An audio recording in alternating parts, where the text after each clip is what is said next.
Okay. I want to say hello to everybody out there in TV land. We're She's too dark. Can you zoom that in? I am sporting my Alaska tan, so I must glow in any amount of darkness. Do we have any, Serena, do we have anybody online at this early hour? Oh, yes. Sarah Douglas Gracie, because she lives back east, that's why. And Jimmy Mulder. Jeremy.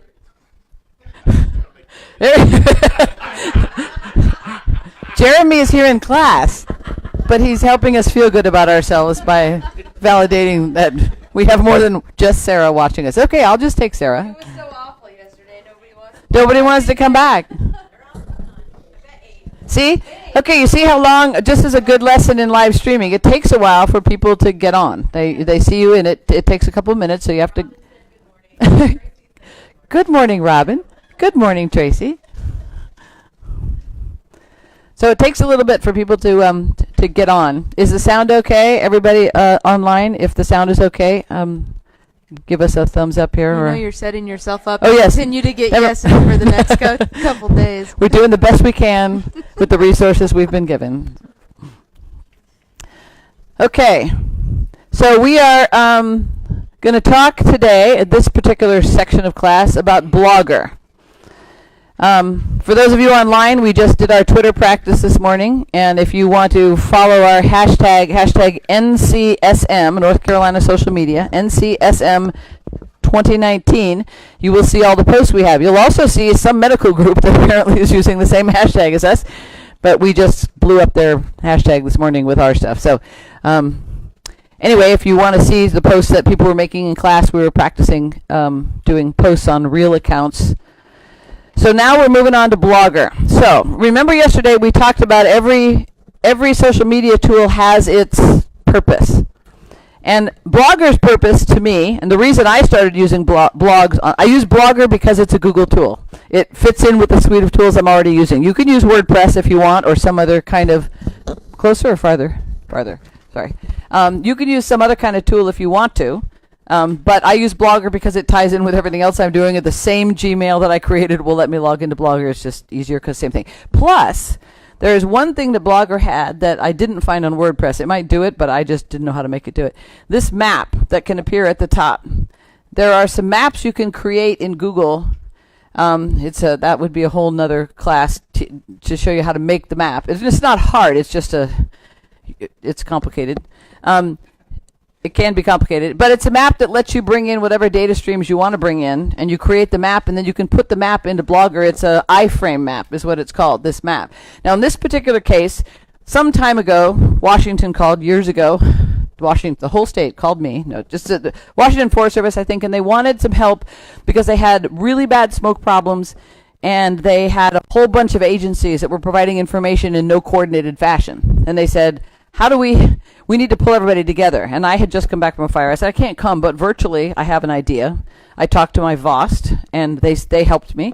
And we decided that a blog was the way to do this because we could bring in an iframe map. And in this particular case, this at the time serviced about, 12, 16 agencies in Washington that were all feeding into the same blog.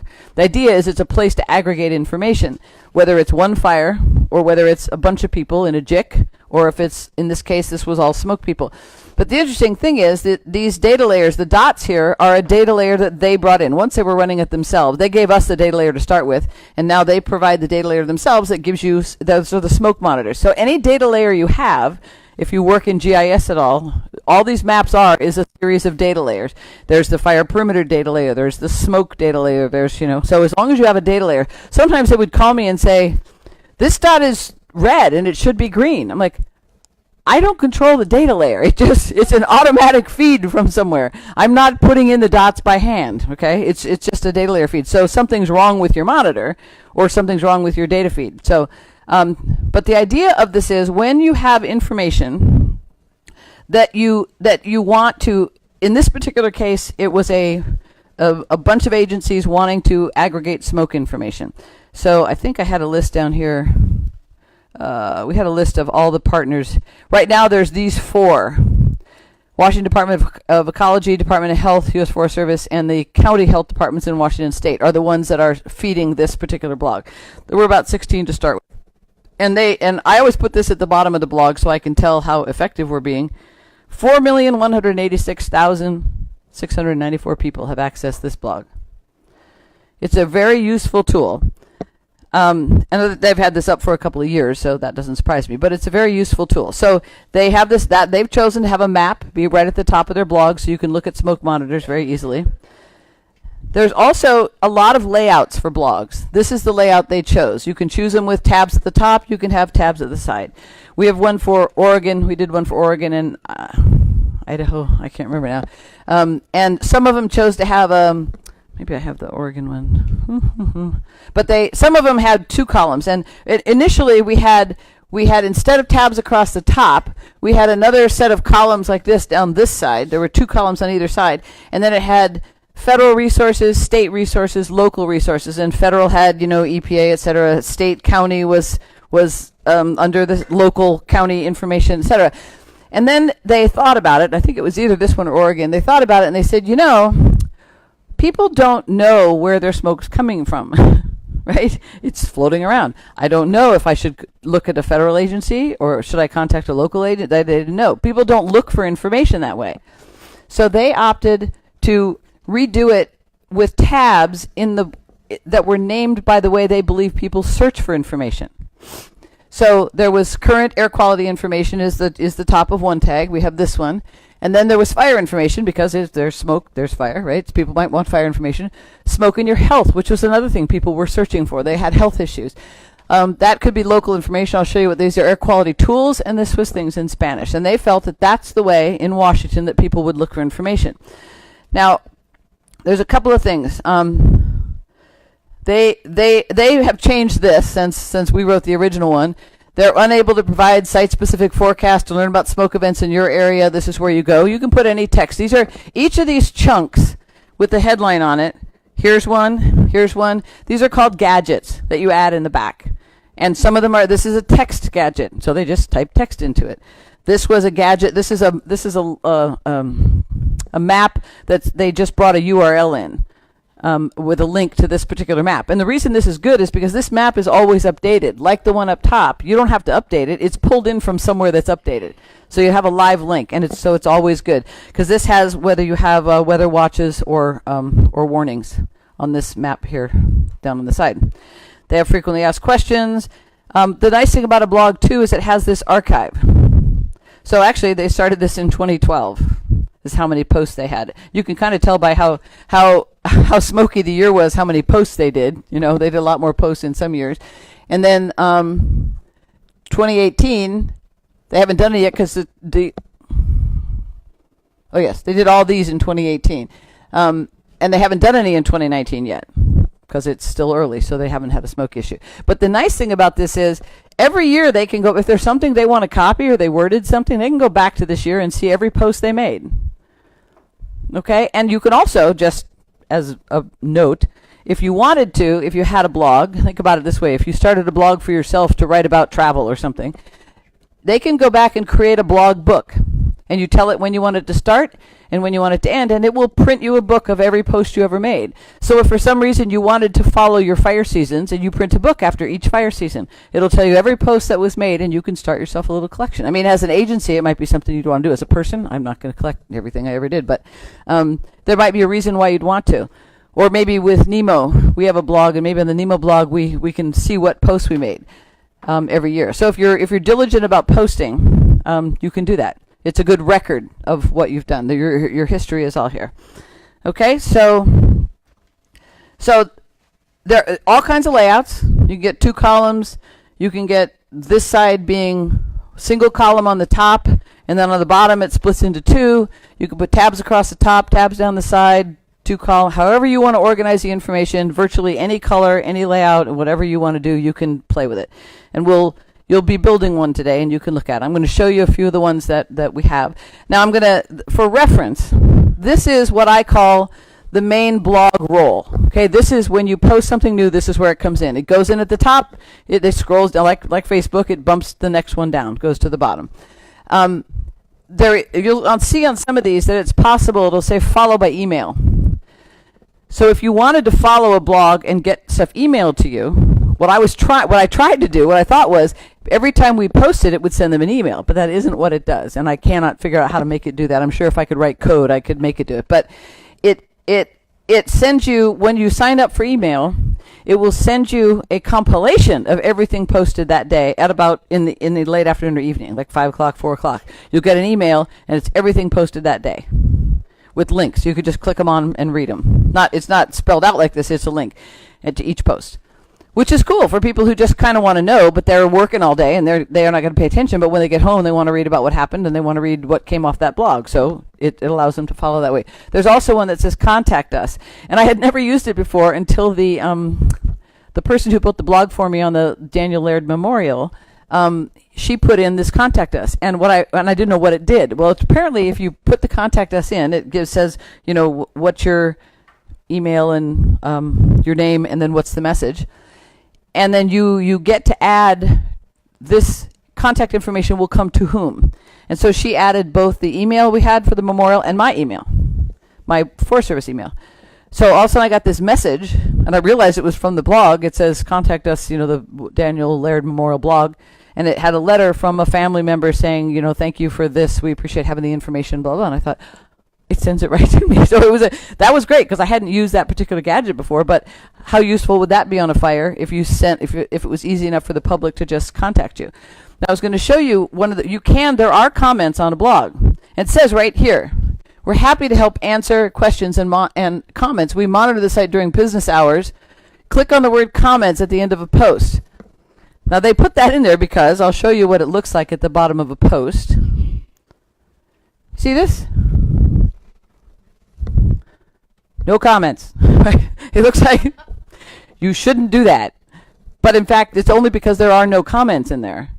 So so what we get is there's not a lot of engagement. Also, this is usable on your phone. I wish I had that mirroring app. I could show you what it looks like on a phone. You can log into any one of these and see. But your blog, all the functionality is there, but it looks different. It's like Story Map. All the functionality is there, but you have to hit some buttons to see the drop down of the tabs. And if you don't know the tabs are there, if the only place you looked was on your phone, you might not know they're there, and you go, well, this just has one thing. It'll show you the main blog roll. But if you're looking for all the other information, it's there, but you have to know how to get to it. So it just looks different on your phone. So it's probably not as functional as like the Facebook app that people are used to how they find all their information. These tools don't show. So, but when you get that email at the end of the day, it's only these things. Anything that's in this outside part of the blog, the map and everything else, if there's another column over here, that's permanent. It stays there all the time. Only this changes. Only the blog roll changes. And only the blog roll gets emailed to you. So, this is my rule, is if you add something to the Spanish portion, like you add a new AQI template to the Spanish portion or description of something, we add it here, we do a blog about it. Otherwise, how are they going to know it's there? You just add, it still looks the same. Well, I've already been to that page. I'm not going to go back there. And I will never notify people who are getting it by email because this is the only way that they know that there's something new added. So every time I add something to a tab or I update it or I do something to the map or, we added a link over here to something, we make a post about it. Okay? I'm going to show you on some other ones. We did, for JICs, they're very handy. I always use them with a JIC. Because in a Joint Information Center, you're aggregating all this information, but how are you going to let the public know it's all there? I mean, the point of the JIC being there is to coordinate and aggregate information, right? So how do you let people know the information you have? How do I disseminate that aggregated information?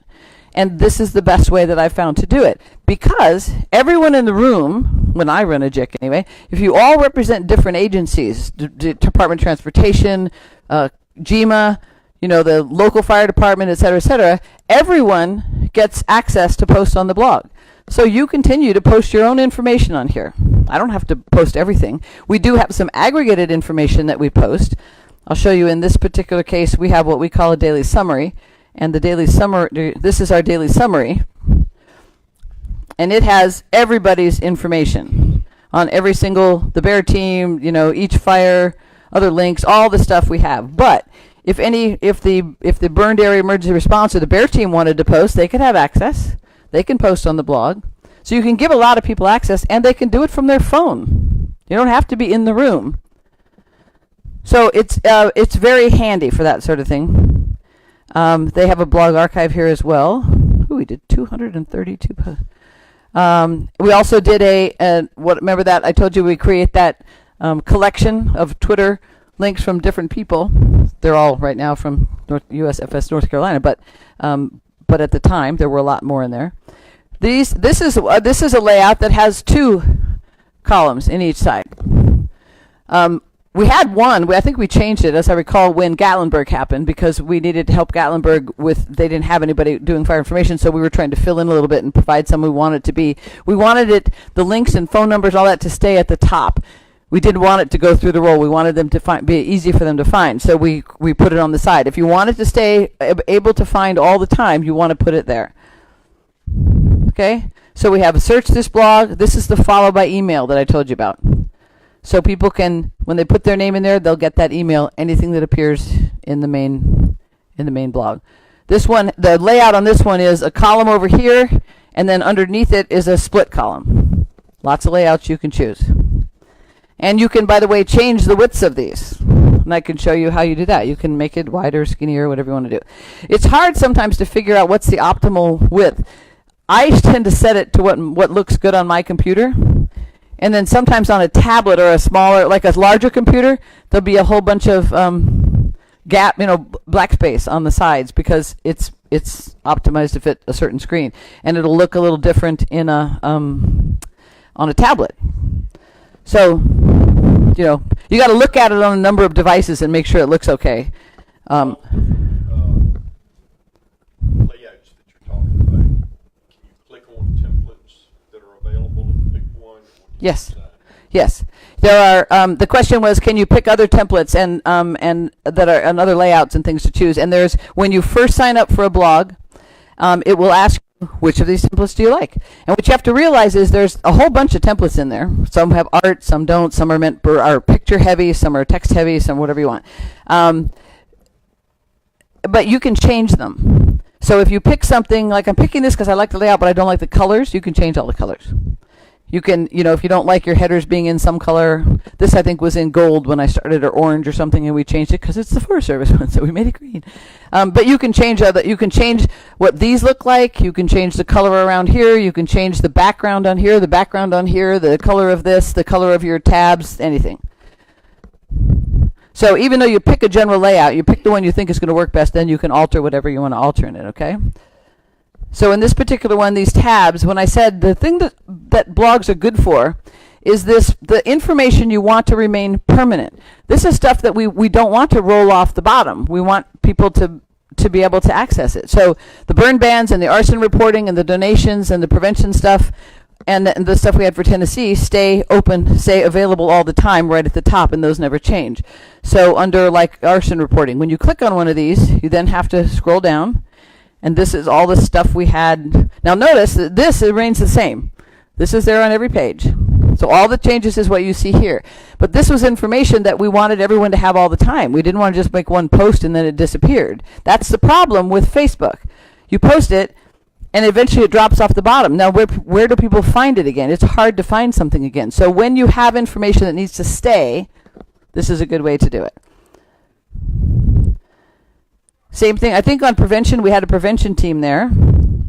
And we see some of the stuff, if they move their stuff, if they provided links to things. But we gave this over to the prevention team to say, you can put whatever you want on here. So this was all the stuff that they wanted there. There were some posters. Look what they did. Click here for a downloadable, printable PDF of that poster. Remember, the power of social media is sharing, and you have to make it possible. Otherwise, how would you share something from this blog? I don't know. Maybe copy it, put it in a Word document, and send it to a friend. You can't. You have to give them a way to download stuff. know before you go, all kinds of things. And this can be as long as you want it to be. This page, it's got all kinds of stuff on it. Just keep going, keep going. They had things set up so you could print these. They wanted people to hand these kinds of things out. So they made it possible for them to print everything. JPEGs, all kinds of things, okay? So those pages could be as long as you want them, as long as you keep adding things. Air quality and smoke. We had air quality people in there, and those air quality people could post whatever they wanted on that page. Now, here's the deal. Let me start this over again. If you all are working, say, in a JIC with me, and I want you to be able to post something that goes on the Made blog roll, you can get in there and post it. I can put you in as an author, and if that's all you're doing. If I want you to have access to a page, you have to be an admin. Because remember, the structure part of something, whether it's Facebook or anything else, the color, the setup, all of that is only accessible by admins. And these, in a blog, these are considered part of the structure. So you have to give them admin rights because you can't change a page unless you're an admin. If all you want somebody to do is post, then they can just be an author. And they can post from their phone, they can post from anywhere else, and it'll come in this area. But like for the air quality people, they had to be able to change the air quality tab. So we added someone as an admin so that they could get in and do that. Here's one we used on a fire, a complex. Now, the top, it used to have a map in it. Apparently the map is gone, so it doesn't show anymore. This is long over. So we use this here's on the left-hand side, this is the Twitter account for Yellowstone. I'm not sure if we had more than Yellowstone in there. It might have been just Yellowstone, but we went ahead and put that in there. We were also tweeting for them, but they were also tweeting. I don't think we started a Twitter account for them. I think we started a blog and a Facebook, but I think we just continued with their Twitter. Press releases came in the middle. Other contact information. Over here, it's stuff we wanted to always be up. Wildfire activity in the park, fire ecology in Yellowstone, things that we wanted people to be able to read if they wanted to know more. Air quality, and you can give it whatever title you want. These are our choices of titles. This is all the information, how to get a hold of us, how to call us. This was a live feed of a map. So we have to change it. It was just a live updated map feed. And you see I don't have that at the top. Now our tabs, we used our tabs for something different on this one. We got a lot of questions about what happens when something. What happens when wildlife are caught in a fire? What happens when it rains? What happens when the firefighters leave? What happens as the land recuperates? So we used it as an educational opportunity and we had one of our people in there was an ecologist and a writer and wrote some regularly great articles about what happens. Then we had what do you mean by, because we use a lot of terminology that people didn't understand. So what do you mean by remove fuels? What do you mean by red flag warning? What do you mean by a feller buncher? Okay? So you can lay this out kind of like a newsletter with pictures and things like that if you want to, but it served our purpose. Yellowstone isn't one of those. National parks are heavy on the interpretive and education piece of things. So every fire I've been on in a park, they've really wanted a lot of pieces for their interpretive people to use and educational. So we focused on education in this particular case. We did do fire in the main role, but our extra stuff was all about education. So it depends what you need for the fire that you're on. Yes. Yes. You're blogging. You're really connoting that you're doing it, but in doing so, how much did the SO have to vet? Okay, so the question is, it's obvious that we were doing the blogging and we were posting things, but how much did the supervisor's office have to vet everything that we did? And I'm trying to remember, I think when it came to articles, when it came to the fire, it's like any fire. We in our IC, it depends on the relationship with the PA, or do they want to see every news release or then approve it, and that depends on the place where you are. It depends whether they want that kind of approval. In this case, I don't believe Al wanted approval on press releases, but we felt like for the educational pieces, since they weren't time sensitive, we had time to give them to them, make sure this worked with the park and their approach to things. And so the articles, we would send them, and we'd say, how's this? And they would get them back to us, within a day, and we'd post them. And the things like, what is a feller bunch? I'm trying to remember the things that were fire terms, like red flag warning. I think those we just ran through the team because that's our area of expertise. I mean, we know what red flag warnings mean. We ran it through our fire behavior and the weather people, the IMET, to make sure that they thought it was all right. And then the IC, of course, saw all of them before we posted them. So it kind of depended on what it was. But we felt like if it was educational about the park in any way, that was really their purview, and we needed to make sure that was okay. Did the SO actually approve the blog? You went to them first. Said, Oh yeah, I told them what I was going to build. Yeah. And why? And they were all about the education piece, so it was fine. And once they, usually when we build a blog in a fire, I get it up quickly, make it public. I don't ask anybody because it's just a tool that we're using. It's like Facebook or whatever. We just get done what we have to get done. If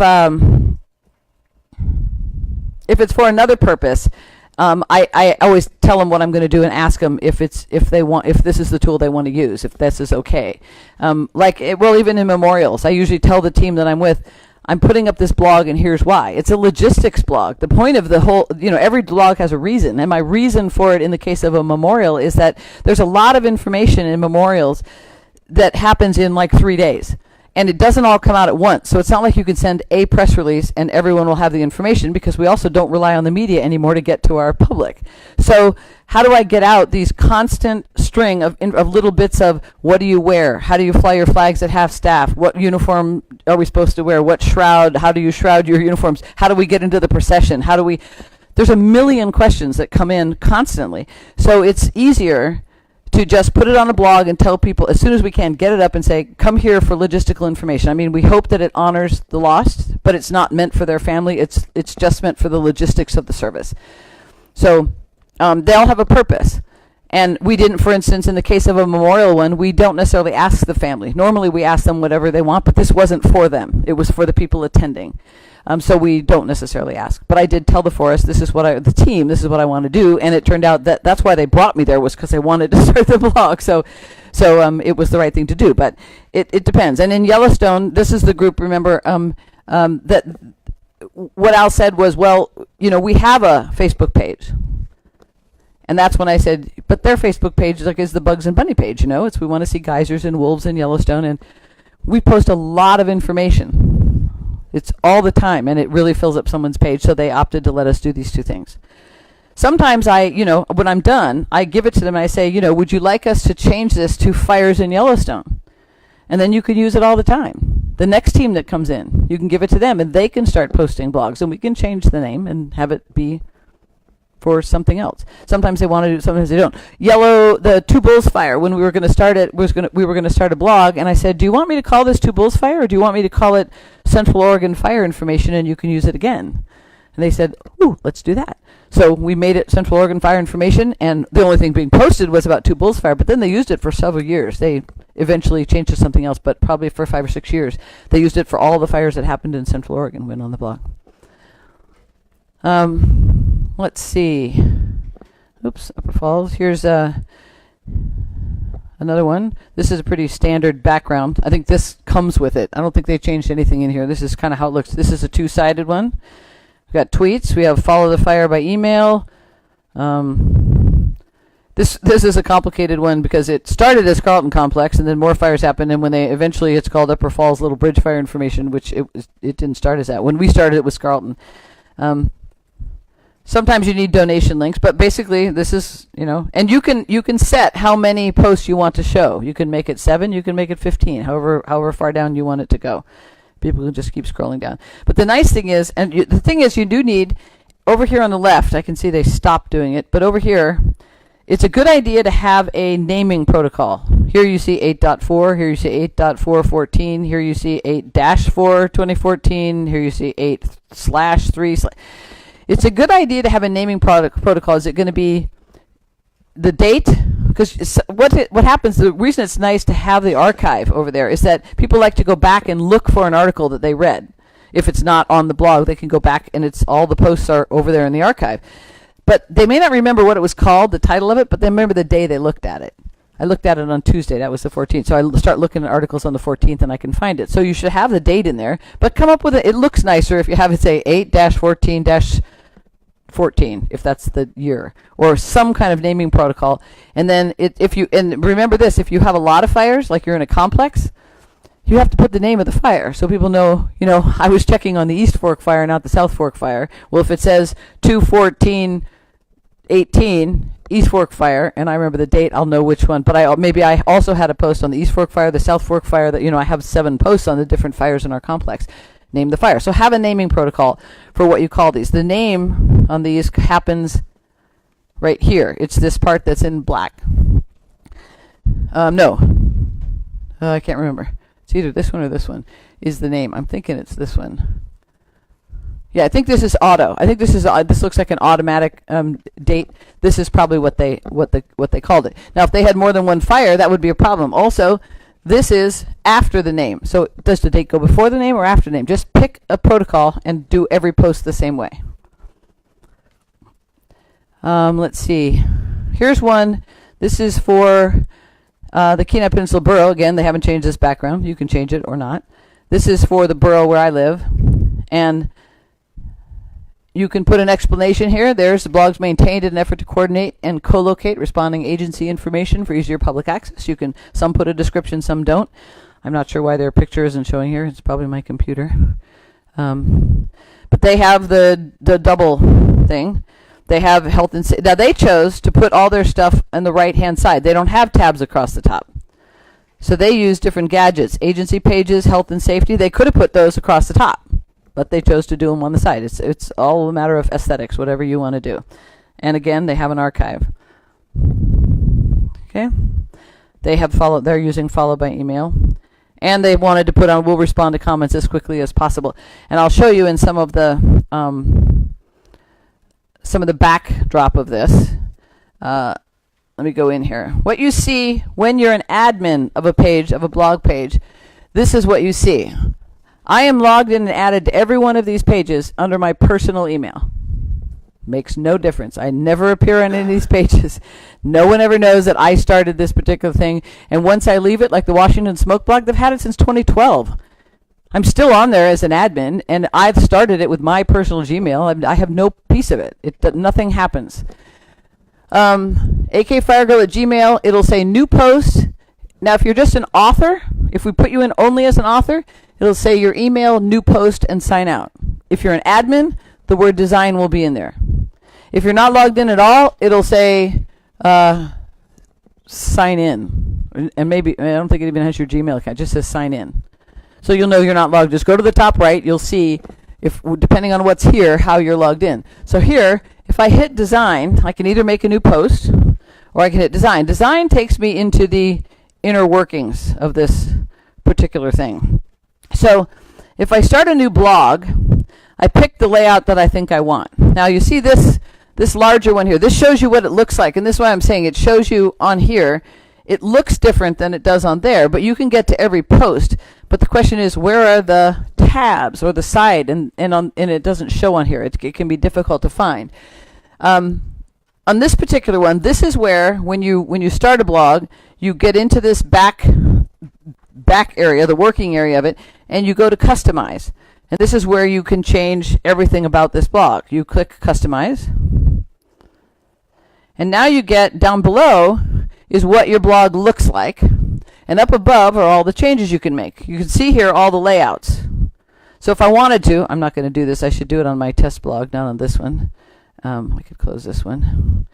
Let me open I have a little test one that I can mess around with. Okay, so now I'm in the back of mine. Now the reason how I can tell, the title's right there. I know I'm in the right blog. It also has my picture. The picture that I put in is in the upper right hand corner. So I go in here and wait a minute. Hang on. I have 2 test blogs. I want to make sure I see. These are all the blogs I admin. I mean, I'm on all of these. It's okay. So I say I want to customize it. So this tells me what it looks like down here in the back. This is what I'm looking at. And the nice thing is, before you customize it, put something in it.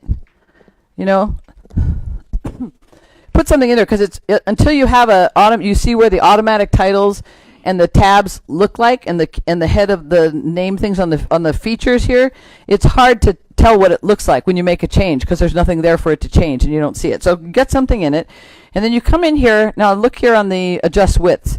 I can move the size of this any way I want to. I can change the right sidebar, how big it is, however I want to do it. Okay. I can adjust the background. Right now I have this image. I can put another image in there with no problem. The main color theme. What's the main sort of general color theme? Here are some suggested themes. Or I can use the default. But these, I can pick any one of these colors here, and it'll give me a main color and some added colors that other things will be done in. So you can change that. Layout. These are all the choices you can make. That layout I told you about that has solid 2-column at the top and then, a single column at the top and 2 at the bottom is this layout. You have this layout without the left-hand column. You can have a single, whatever trips your trigger. You have to think about kind of content. What are you going to want to put in there? But you can change from one to the other if you want to. I can pick, right now, this is the one that's chosen. But I can get everything in there, and then I can change to a different layout. I'm in the wrong thing, but anyway. And I have to hit apply to blog up here on the right when you want to see it, when you want to make it work. Now, the place where you change all the colors is advanced. This is where, if you look at this, you have to kind of know what these are called, but these are tabs. See where it says tab text? That's the color of the text in the tabs. The tab background is the color in the background.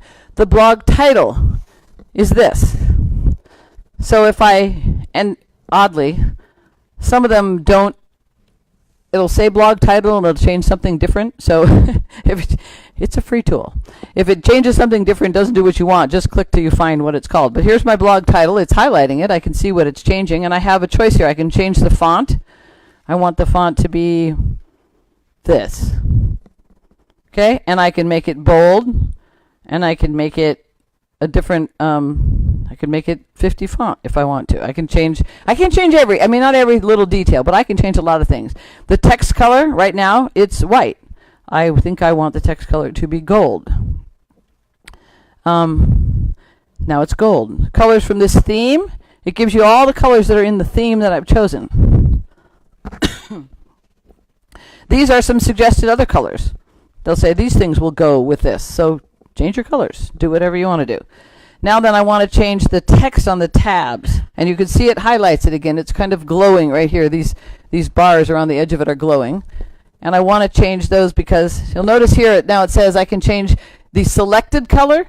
That means when you've selected something, it turns a different color. When you click on it, it turns a different color. And then there's the text color. Right now, it's set at this color. Here are the colors from this theme. This is what they're suggesting goes with this theme, but these are other possible colors you might choose.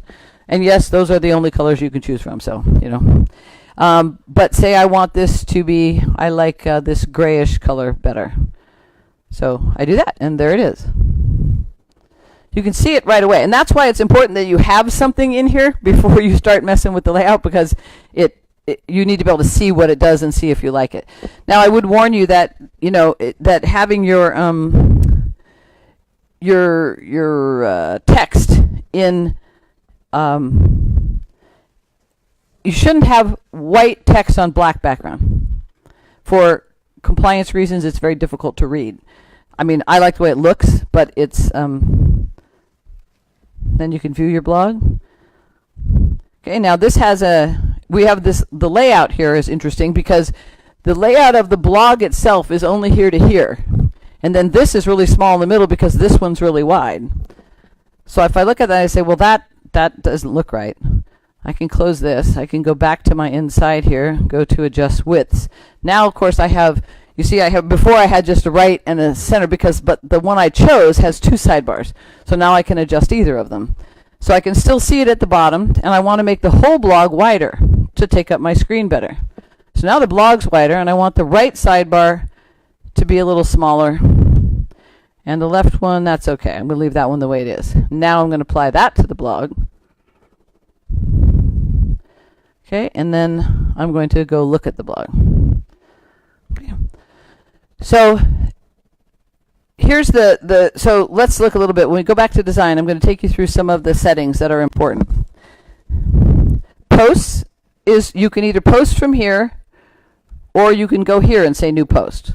Whatever you want to do. You can click right here if you know what you want to do. If you're doing something else and you get into it, you can click here to do a new post. Up here at the top, it says new post. But you can also see all of your posts. Okay? So if you need to edit one or add a picture to one, you just scroll down here. When you hover over it, look what comes up beneath it. Edit, view, and delete. So I can look at the post, or I can go in and say, I want to edit this. I think I need to. It looks kind of like a Word doc. If I want to add a picture, I click where I want the picture to show up here. I say, ooh, there's a picture. And I say, I'm going to choose a file. And I grab this picture, and I put it in there. It loads it up. I click on it. I say, add selected. And look, it didn't add it. You just never know what it's going to do. Like I said, it's a free tool. Then you can remove it. Let's see if I can get another one to show up. Sometimes it's a picture. Sometimes it's just acting. I don't know. Choose a different picture. Now I want this one. So open this one. Sometimes when you're editing a post, it doesn't want to do the same things as when you're doing a new post. But this is the same process. You select the picture you want to add like that and add the selected. There, now it's showing it. Now when I click on it, I have a choice at the bottom. I can make it small. You don't have a ton of choices. You can make it medium. You can make it large. Now you may say, well, I like extra large. It fills the whole screen. But when you preview it, maybe it hangs off the side. It depends how wide this is. Whether it hangs. Sometimes you'll come out and the picture's hanging over into this column, and you're like, oh, that's too wide for what I have set up. In this case, that size will work if that's what I want. On a Oh, okay. What's the question? So the question is, can you copy a design from one blog to another? Like create a template ahead of time? Did you turn your? Okay, I didn't know if I had to repeat it. Yeah, you could create a template ahead of time if you wanted to. If you want to have one that you use all the time for the summer, that has your team logo in it, and has you can create it, and then you just here's the only thing I found that's the rub on it. If I found that if I change the title of the blog, and maybe if you don't put a title in it because you're waiting for what the fire is you're going to go to, so you don't put a title in. If I call it Chris's test blog, and I do follow by email, what it's doing with follow by emails, it's creating like an RSS feed of some kind. I've gone to look in the back end of it to try to change something, and when you change the headline, it doesn't change the mail link, and so the mail no longer comes. The email doesn't come anymore. So I don't know if maybe you waited and you didn't give it a title, or you didn't put the follow by email until you got there, and then you added it once the title was in. Maybe that would solve the problem. It just was an odd thing that I couldn't. Like the Carlton Complex and even the Nemo one, we changed the name of it, and the emails don't come that way anymore. And I'm not a good enough programmer to know how to change the back end stuff on it to fix it. But you could build the template, or at the very least, build a template, know that's what you want, and then copy it when you get somewhere else. But I think you can. I don't know if you can. I believe you can import a template. It'll import the whole thing into a new one if that's what you want to do. So when you open a preview page, and you can tell it's a preview, because right here it says preview. Then all you have to do is go. This is you know how when you're reading, this is the page I have open.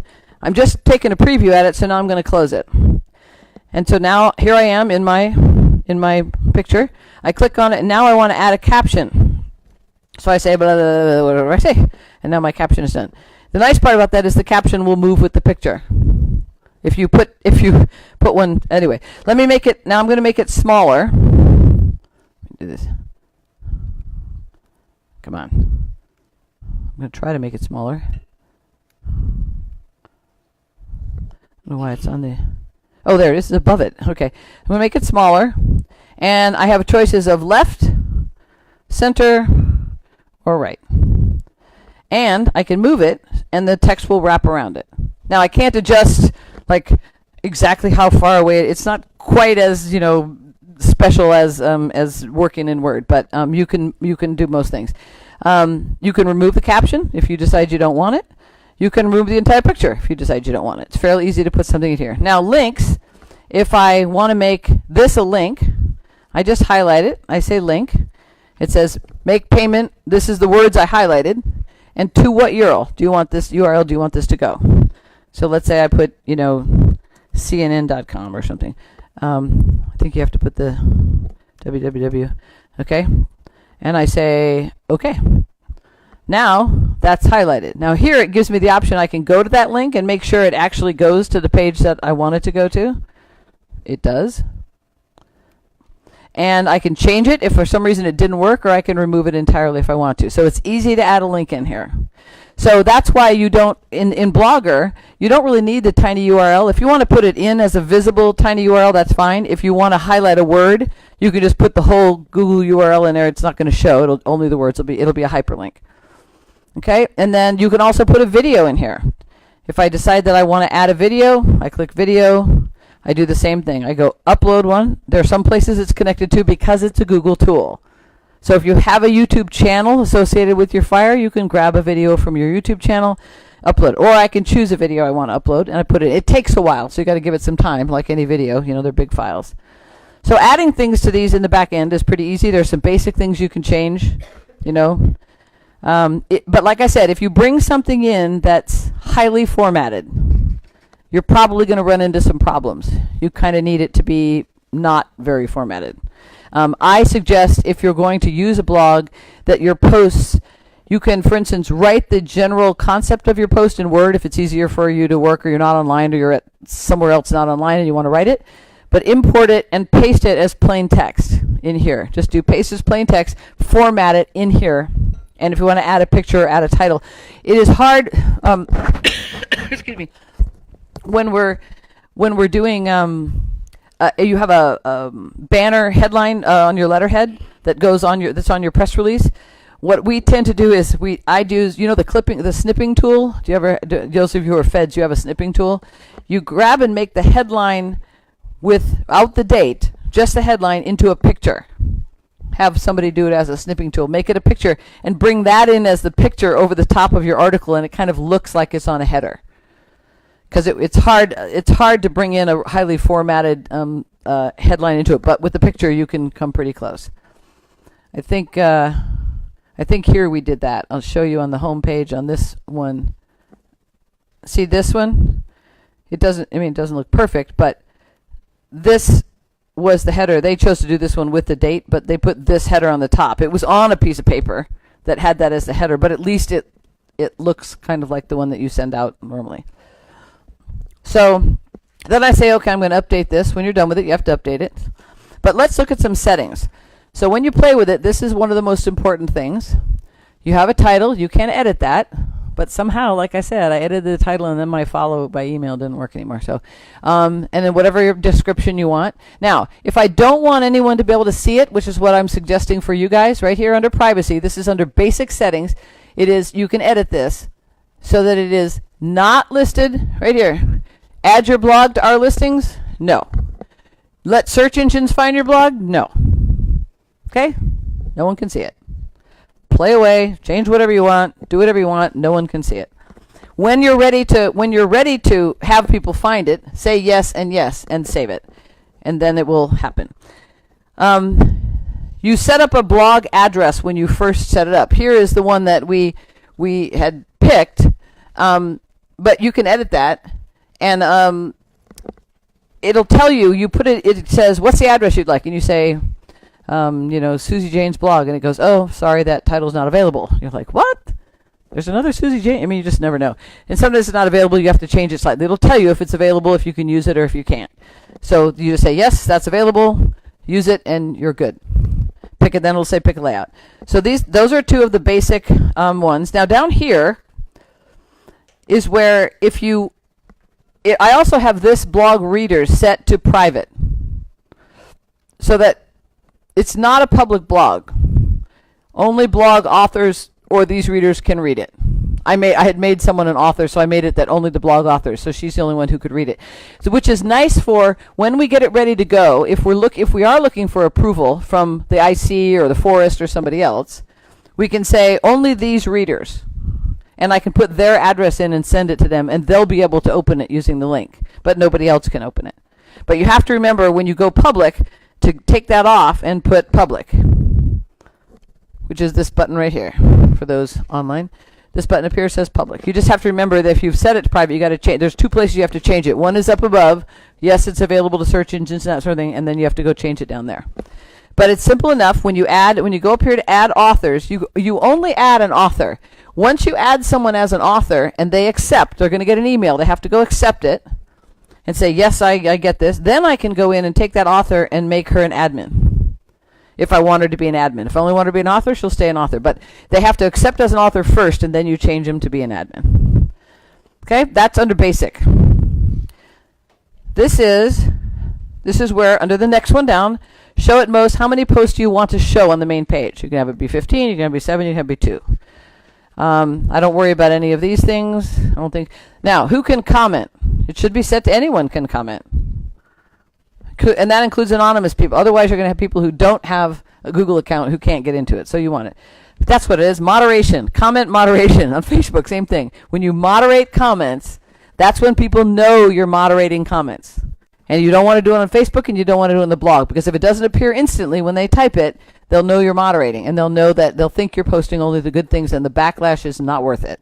The only time I've seen people do that, if for some reason there's a particularly vitriolic relationship, people are just hammering you from every end of the. Sometimes for a while they turn off the comments till things cause, or they'll turn off the comments on a string. They won't allow any more comments on one particular post, so that it just stops. But be really careful of doing that. The whole point of this is for people to vent, as Dawn was talking about, to air their frustration, to share with other people, to say, I'm really frustrated. Even if it's I'm upset with the government and you're with the government, they're allowed to feel that way. Okay, so we never comment, moderate. I don't worry about any of the other things. Now this one is interesting. This is my very favorite. So this is posting using email. So you want it. So I'm on my phone. You can you create an address here. So this is the address I created. It's it's always, this part right here will always be in, because I'm the one who created the account. So it would be the first part of my email, whoever created this. Then this will be blank, and then it'll say @blogger.com. And this is the secret word. You can put in whatever word you want. Happy Camp. You can put in, this is Alaska Kenai Peninsula Borough is what they put in, AKKPB. So if I send an email, if I get on my phone and I pull up an email and I send it to akfiregirl. There's a dot here. You probably can't see it. There's a dot right there. akfiregirl.akkpb@blogger.com. It will instantly post on the blog. That same blog roll. Whatever you put in the subject line will be the title, and whatever goes in the end of it. So now think about this. You're driving along the highway, you got a big fire, you're coming back from a public meeting, and there's a fire engine in a wreck, or there's bad smoke on the road and people can't see and the traffic's crazy. You can pull over to the side of the road and make a post and send it off and post it right away, and do it on your Facebook page. That's the value of social media tools. You can do this instantly, and you can do it from your phone. It would be very difficult to do that on IncieWeb because it's hard to do on your phone. So these kind of tools are really useful for doing that, and in particular the blog. And I remember a person in Kenai, we had an earthquake, not the most recent one, before this, and there was a part of town where it blew up some gas lines, and so houses were, the whole neighborhood was evacuated because there was gas fumes and gas spewing everywhere. And the guy at the fire department guy who was in charge of this, he was at the scene. But people kept driving, looky-loos, kept driving through smoking cigarettes. And he's like, you can't, there's gas everywhere. There's gas fumes, huge clouds. You can't drive through here smoking. And he wanted to tell people, but he's at the scene. He didn't have time. And so when we did this training, and he said, where was this? When he could have posted from his phone right to the blog. And it would have let people know that it was not safe for them to come when they were smoking, or post he posted to the borough Facebook page, but he couldn't post to something like this. So it's very useful to have that. And if you add people under their own, if I add Kathy under, say it's going to be Gmail, under cdowd@gmail.com, if that's what it was, hers would come in, when she looked at it, it would say cdowd, and she can make her own secret password. Or I can share mine with everybody else if I want to. But everyone who's allowed in as an author, will have the option to change this in settings and have their own secret word and secret email. So don't share your secret email if you don't want other people to post on your blog for you, because they can. And you can send photos. The only difference is, instead of the photo being like in a normal post, you can put a photo in and the text will wrap around it. It doesn't do that in an email. It has the text and then the photos underneath it. It's pretty basic. But you can send a photo of, look at the horrible traffic and the smoke in the cars, write your post and send it, and it will appear instantly on there. So this is a cool one. Other than that, there's nothing else on email that I add. I don't worry in language and formatting. I guess you could, let me see. Oh look, we can make it in Basque. That would be interesting. So I guess you could. Now you could enable, oh, I don't even know what transliteration means. What is, anyone know what, I'm an English major. Yeah, let's click it and see what happens. Maybe someone online knows what transliteration means. I'm not sure. I thought it said translation. Why isn't that just translation? Right. I just don't know what. There's a question mark next to it. Why don't you click it? There's a drop down, you mean? No, and there's a question mark next to transliteration. Oh, there we go. It's probably an explanation of what it means. Enable this. Adds a button to the toolbar for converting words from English to the selected language. You may later change the language. You can set then a button that lets it. If you set transliteration for Spanish, there'll be a button next to it that people could click to see it in Spanish. That'd be scary, because I can't say Google Translate is my favorite translator. So you probably want to have somebody who knows the language check it, just to make sure that how well that works. But it's good to know that's possible. I haven't used that before. It does have the date header format right here. Set it for the time zone you're in. The date header format, that's what appeared at the top of the post. You know that I said I didn't know which one was the title and which was, this is the date format. This is automatic, but you can set the format, 317, whatever you set, it'll go in it. And then, and a format for timestamp and all that kind of thing, and the commenting. Okay? I usually don't mess with any of these other things. I'm sure they're important, but I never have to use them. So, let's see. So now layout. This is where we go for the layout. Okay. This is the back end of the things. Remember I told you this is the navigation bar at the top. This is the header with the picture. This is those pages, is those tabs. So they're called pages. And it is like all of these. This is the page header gadget. This is the pages gadget.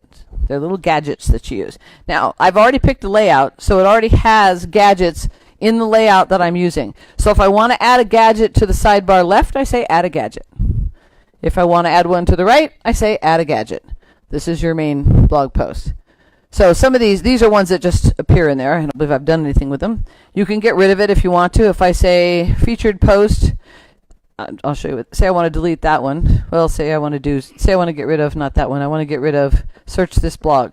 I click on edit, and then here I just remove it. Okay? So it's relatively simple to do. So now, and this is, from the back here, I have two ways that I can edit something. I can go into the back here and I can edit it. Or, if I go, let me view the blog here. If I go here, you'll notice, you see these little, right here? That's actually a wrench and a screwdriver. They're tools. It's hard to tell what it is, but this little thing here is a wrench and a tool. And it lets me, from the main page, only when I'm in design mode. Only an admin can do these. So only if you see design. If you don't see the tools, you're not in your design mode. I can click here, and it lets me edit just the thing I'm clicking on from the front page. I can go right here, we want to hear from you, and I can put in, I want that to say sometimes. And then I say save. And eventually it will do what it's supposed to do and show it. It's operating a little slowly, but it'll eventually appear here. So I can, each one of these has, this one has one right there. If you go down here, this little pencil lets me edit that post. If I'm reading it and I go, I don't have to go into the back to the layout. I can just edit it right here and then make sure that I can preview it or I can just update it. And then I'm done with it. Okay? So in these gadgets, when you add a gadget, there are all kinds of gadgets you can add. These are for ads. Some of them are for ads. A featured post. This means if you want to highlight, some special post on the blog and you want it to be easy to find and stay up there, found the puppy on the fire and people like to read it, and you want people to share it, you can highlight it if you want, and you can highlight it wherever you want to. You want to have a blog search, add that one. If you want to do the HTML JavaScript that we talked about, if you want to, like those iframe maps I'm talking about, that's where you add that kind of thing. If you want to add information about yourself to your visitors, you almost always add a blog archive. And let's see, if we do, let's say we want to add an image. Okay, I click on this, and it brings up this working box. Okay, so it can either be linked from somewhere else, or I can choose a file. So once again, I'm going to choose the big banana picture from Australia. They have giant things everywhere, and I don't know why. They have giant shrimp, giant bananas. Anyway, I can leave it this size and say save. Maybe I say a caption is giant banana. Forget it. Anyway, and then I say save. Okay, now I can preview it. Now it will always show up. See, it's a very big banana picture. So I say, that is not fitting. Okay, so I'm previewing this, so I just close it, and I say that didn't fit very well. So I go in here to edit it, and I say shrink to fit. Make it fit the place where I have it. Oops, did I? Okay, shrink to fit, and then I go down here. You have to save it again. Now it says 205 pixels wide. There we go. Now it fits in the place it's supposed to fit. Now you'll notice it's at the top. I say, okay, that looks right, but it's not. I don't want it at the top. I want it to be lower. All of these are draggable. See that symbol? That's the you may move me symbol. So I just take it and I go, oh, I want it to be under the featured post. And I preview it.